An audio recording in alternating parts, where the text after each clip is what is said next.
commentator is Joe O'Brien.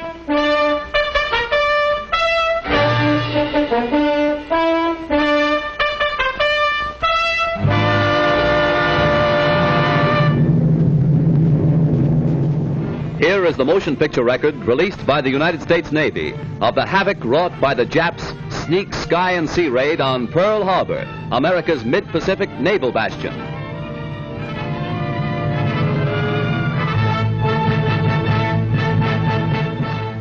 On December 7th, 1941, Japan, like its infamous Axis partners, struck first and declared war afterwards. Costly to our Navy was the loss of war vessels, airplanes, and equipment, but more costly to Japan was the effectiveness of its foul attack in immediately unifying America in its determination to fight and win the war thrust upon it, and to win the peace that will follow. The Japs copied their German masters in striking hard at airfields. Hickam Field, northwest of Honolulu, and the Fort Island Naval Plane Base were the first objectives of Japan's treachery. Scores of planes were bruised and battered by the Japs' aerial bombs. Many of these were demolished beyond repair. Direct hits were scored on hangars, and these were badly shattered. Equipment and airplane supplies were reduced to smoldering ruins. Here at the Naval Air Station is grim and positive evidence of Jap treachery. Here foul blows were struck, while Jap diplomats were talking peace in Washington. America lost 3 destroyers. Here are seen the United States destroyers Downs and Shaw as they rest on the bottom of Pearl Harbor with decks awash after Jap bombers make direct hits on their decks. First to feel the sting of Japanese steel are the U.S.S. Oklahoma and Utah, the latter a 33-year-old target ship. Accurate hits by the enemy bombers make short work of these 2 naval bulwarks. Now, with their keels practically out of water, they lie helpless wrecks and a sad reminder of cowardly strategy. To make possible a surprise attack within Pearl Harbor, the Japs built 2-man submarines to enable them to fire sneak blows within waters that are narrow and tortuous. Several of these surprise weapons were blown from the water by direct hits of our naval gunners. Others were beached and captured. While sky and sea fire was still raging, salvage crews inspected our naval craft to estimate what may be saved. Before the din of bursting bombs had been silenced, preparations were underway to salvage these 2 warships. At low tide, the huge propeller of the Oklahoma, stilled by the enemy, was high above water. It is believed that the small 2-man Jap submarines carrying dual torpedo tubes were responsible for these 2 losses to our Pacific fleet.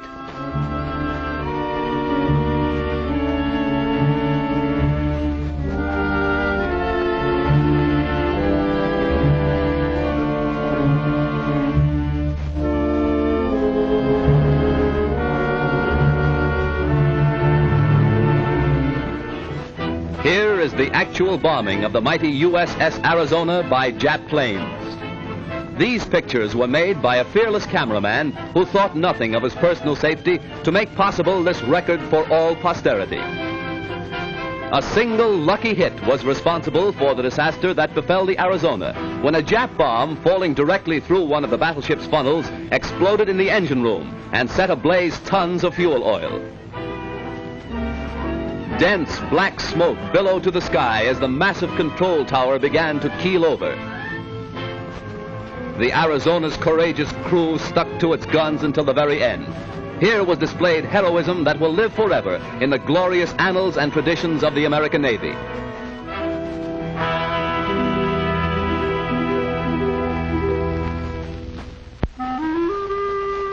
The once mighty Arizona now rests on Pearl Harbor's muddy bottom, a pitiful relic of its former self, a grim monument to the treachery of Japan. The once mighty dreadnought's armor plate is twisted and torn, but the great battleship's control tower still stands, a defiant beacon that in days to come will cast its shadow upon Nippon's very shores. At Pearl Harbor, at Hickam Field, in the bomb-pocked streets of Honolulu, ever is written history. History with a tragic, treacherous pen. History that 130 million Americans will never forget. And in days to come, the Japs, too, will remember Pearl Harbor. Here is a tragic, unforgettable page in the annals of America. Here the cunning deceit of the Japs will never be forgotten. Here they hoped to score a knockout before the war began. The Arizona's gun crews, battered and broken, fired to the last. Their guns pointed skyward, from whence the enemy appeared. The Jap sneak blow cost hundreds of military and civilian lives. The treacherous attack cost our Pacific Fleet 2 battleships outright, another capsized, the loss of 3 destroyers and a mine layer.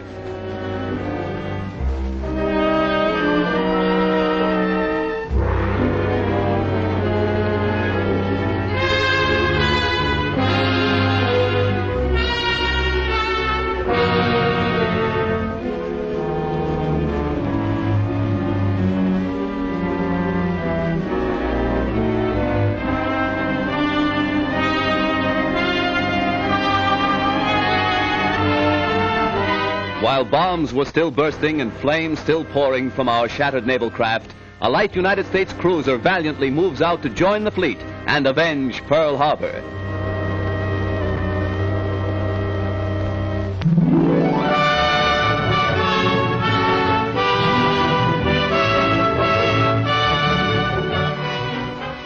June 3rd, 1935. The Normandie, $60 million luxury liner, comes to America on its maiden crossing of the Atlantic, an event that occasioned a marine demonstration that will live in history. Whistles blew and sirens shrieked a mighty welcome to the new Queen of the Seas. The famed skyline of America's greatest city formed a fitting background for America's greeting to one of the most stately ships that ever crossed the Atlantic. 6 years later, shortly after the United States entered the war, the Normandie was seized and placed under naval guard. Hundreds of civilian workers were put aboard the Normandie, renamed the U.S.S. Lafayette, to strip the vessel of its costly furnishings and to prepare it for war duty as a United States transport.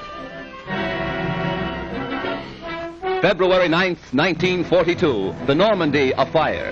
A fatal tragedy to the big luxury liner and to America. As the flames rapidly spread to devastating fury, workers madly scrambled to safety, while fireboats and fire engines poured tons of water into the stricken vessel.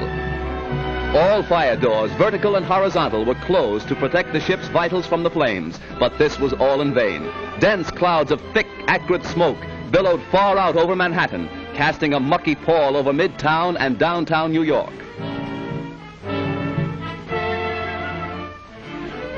While the blaze was at its height, hundreds of doctors, nurses, and first aid workers were rushed to the scene to remove the wounded and to administer first aid to scores overcome in their efforts to stem the fury of the spreading flames. Millions stood in awe when the Normandie first reached America on its triumphant maiden voyage. Again, millions lined the New York and New Jersey shores to sadly observe the passing of the doomed and ill-fated ship. Rear Admiral Adolphus Andrews, Commandant of the 3rd Naval District, ordered all hands ashore to save the lives of those who were heroically battling to keep the huge liner upright. Hour after hour, tons of water were pumped into the Normandie, causing a bad list to port, as strong hawsers snapped and tugs strove to push the giant vessel close to the wharf.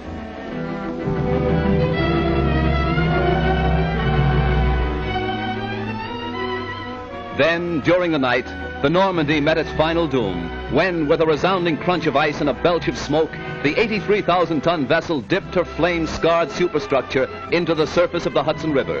Hundreds were injured when America lost its biggest naval auxiliary. Millions of dollars of damage has been done, and thousands of man-hours of labor have been nullified.